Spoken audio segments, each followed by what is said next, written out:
Switzerland, often called Europe's strong point, is known for being hard to invade. Even though mountains surround it, and it is a peaceful country, big leaders like Hitler didn't try to take it over. Why? Not because they were scared of a big army fight, but because Switzerland had smart ways to protect itself. Let's explore how this country made itself so safe in today's video. Hey everyone, welcome back to our channel. Switzerland is known as the toughest place to invade, and it's been like that for ages. For a long time, no one even thought of trying. It's not about angering the Swiss. It's about the unique defense they have in place. We are talking about something other than the challenging German language. We are talking about actual explosives. This gave the Swiss a chance to set up a solid defense. They successfully kept invaders like Hitler out. But they remained untouched because big European powers saw Switzerland as a useful buffer zone. Since then, Switzerland has been the neutral heart of Europe. By neutral, we mean extremely neutral. They aren't in NATO or the EU and only joined the UN recently. They don't get involved in wars despite having a strong military history. In the past, other countries even hired Swiss fighters. However, after a major loss to France centuries ago, they stopped this practice. Switzerland and its unique defense plans, instead of bombing enemies, they'd blow up their own important places. Roads, bridges, and tunnels into Switzerland had explosives ready to go. The goal? Make it hard for enemies to get in. With mountains all around, blowing up a few key spots made Switzerland even harder to invade. Tank traps. If enemies got past the blown-up roads, they'd face tank traps. These are big concrete blocks meant to stop tanks. You can see these traps in the French-speaking part of Switzerland, near Geneva and Lausanne. Some houses near them aren't real houses. They're bunkers hiding big guns. These guns don't shoot tanks head-on. They aim for the bottom of tanks where they're weakest. Even though many lived in flat areas that were easy for enemies to reach, they built bunkers and tunnels as safe spots. These places, meant for war, later became hotel rooms or places to keep computer servers. The Swiss also had rules about building. For years, every new house had to have a bunker big enough for everyone living there. The rule has changed, but people still need a safe spot nearby.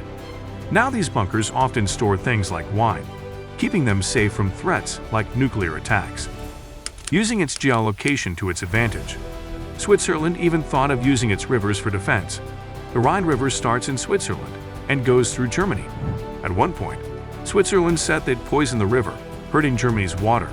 They never did, but an accident in the 1980s showed they could. This shows how far Switzerland might go to keep enemies away.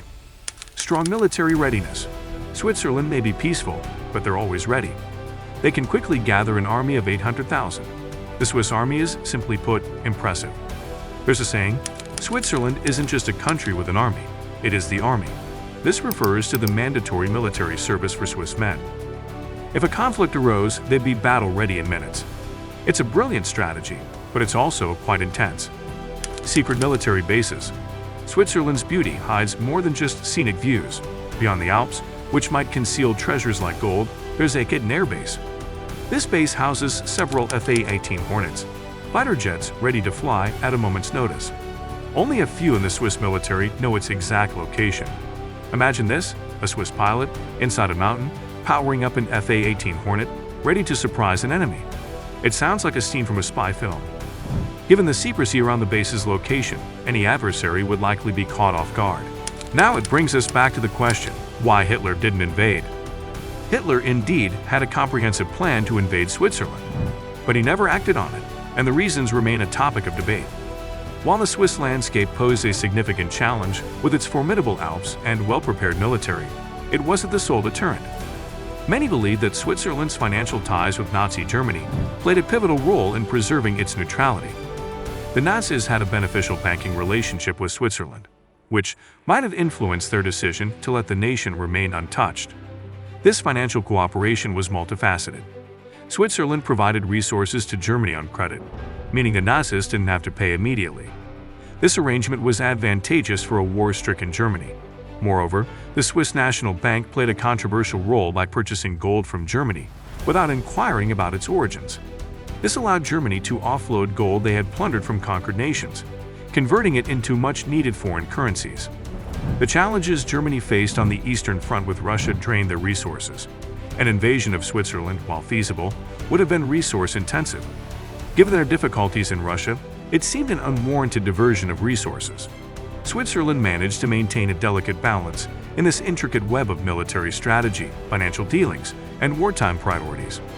They traded with the Allies, securing essential goods like food and coal, while also accommodating the financial interests of the masses. This tightrope act allowed Switzerland to remain unscathed during the tumultuous times of World War II. In 2014, Switzerland made a notable change in its defense approach by removing explosives from its key infrastructures. This wasn't just a tactical shift but mirrored the evolving global dynamics and the changing face of potential threats in warfare. However, the bunkers and tank barriers scattered across the Swiss landscape remain intact, symbolizing Switzerland's unwavering dedication to preserving its independence. Switzerland's enduring neutrality and independence stem from a blend of factors. Central to this is their strategic approach, ensuring that no warring party sees an advantage in attacking them.